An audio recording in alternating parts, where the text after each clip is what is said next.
Welcome back, boxing fans, to another lunchtime boxing talk with Sean on Boxing. So, obviously some new news broke out, more great news in the boxing world. It's like literally we're hearing one great thing after another great thing after another. Boxing in 2023 and 2024 has been lit.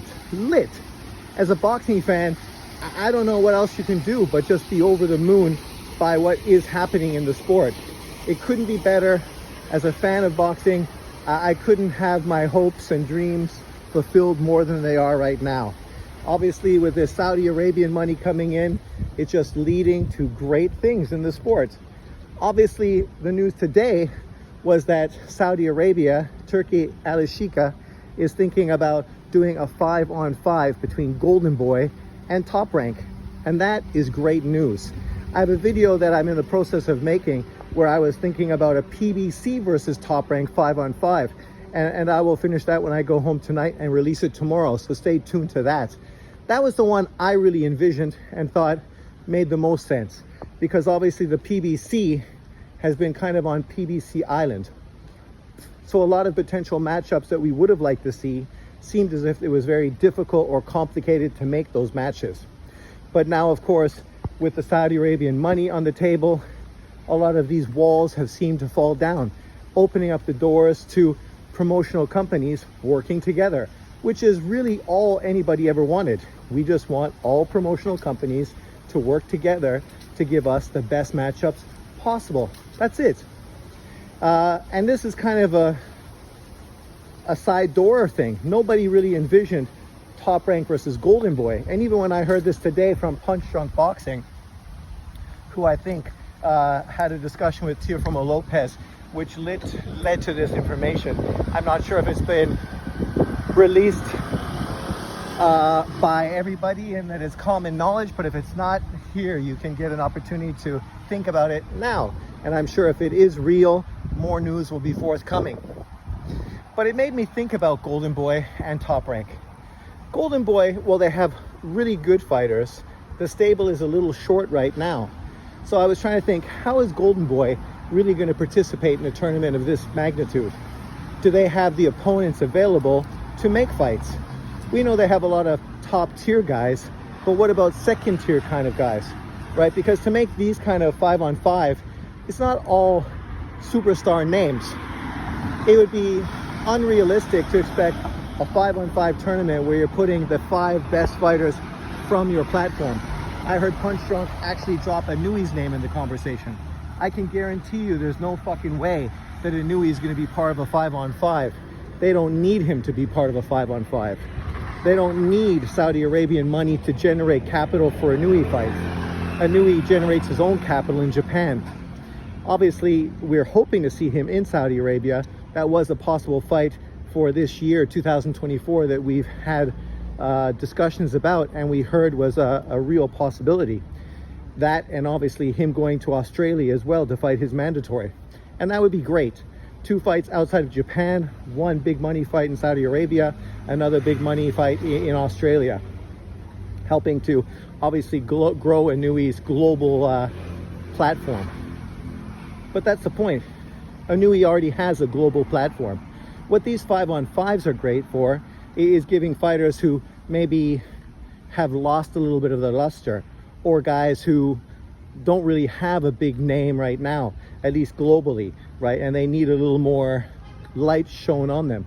And this is the perfect example or perfect opportunity, let me correct myself, for these type of fighters. And of course, those mid-tier type of guys that don't really have anywhere to go. They may have potential opponents, but not big enough names that actually, you know, promotional companies want to make those fights because they don't think you can pay them enough to make the fight, and the fight won't generate enough to financially cover the cost. A good example of that is Janibek. Obviously, when we think of a Top Rank Golden Boy fight, or even a Top Rank versus PBC, that is a fight that we think about, right? Janibek, who is a unified middleweight champion, but yet he can't really make any fights. You know, a fight between him and Carlos Adames is the fight that I was thinking about as the perfect PBC Top Rank 5-on-5 clash.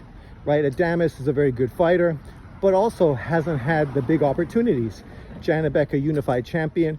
If the WBC would do what they should do, which is promote Adames to the WBC, then obviously that would be a 3-belt unification fight at middleweight with only Erislandy Lara holding the other belt. And obviously the unified champion fighting Lara would be a much easier fight to make, because we know Lara is not a fighter at this point of his career that generates big money. So he probably could be convinced to take a fight like this, which legacy-wise for him could be very big. Very big. For him to become an undisputed middleweight champion, that would just be the cherry on top of Erislandy Lara's career. And of course, for a guy like Janibek, who doesn't have a big following in America or in the UK, this kind of situation would be the perfect opportunity to showcase himself in front of a big crowd on a big card. So that's what you imagine, this kind of matchup.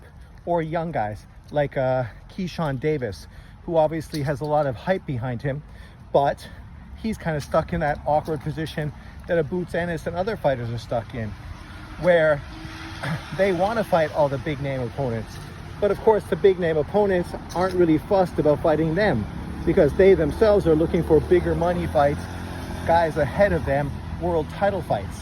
They don't want to go back a step, they want to move forward. And generally with boxing, that's where everyone finds themselves. Everyone thinks they're better than they are. They're all aiming up for higher level fighters to give themselves bigger money and bigger opportunities. So the guys like Keyshawn, dangerous, talented, but haven't generated a big enough buzz yet to be put in big money fights.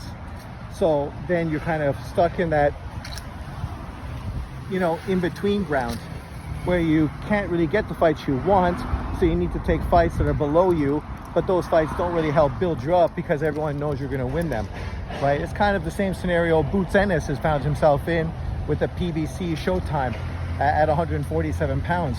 And now he's in a position where everybody knows he's great, but you can't really put him in a big fight because his name isn't big enough to generate big money. And of course, the guys he's chasing are all guys that are later on in their careers and want big opportunities and big money to finish their careers, obviously. It's kind of the same situation for Gennady Golovkin when he was a middleweight champion and he wanted fights with guys like Canelo, Cotto, Sergio Martinez, Peter Quillin. Yet he wasn't able to get these fights because these guys knew he was dangerous, but they also knew he didn't generate big money. So they went for name opponents that were probably less dangerous, but paid more. It made sense, right? If it makes money, it makes sense. And that's always what this comes down to.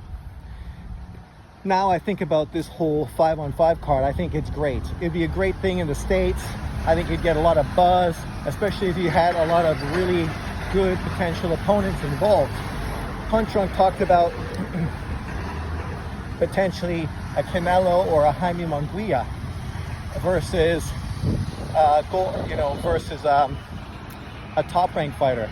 He actually talked about Janibek being put in that position. Janibek needing to move up to 168 to make that fight. But for me, that doesn't make much sense. There's enough money for Canelo Alvarez already that he wouldn't necessarily need to be part of a 5-on-5 card. They could do that card separately and build around Canelo. They don't need to use this kind of promoter versus promoter shtick to sell fighters, right?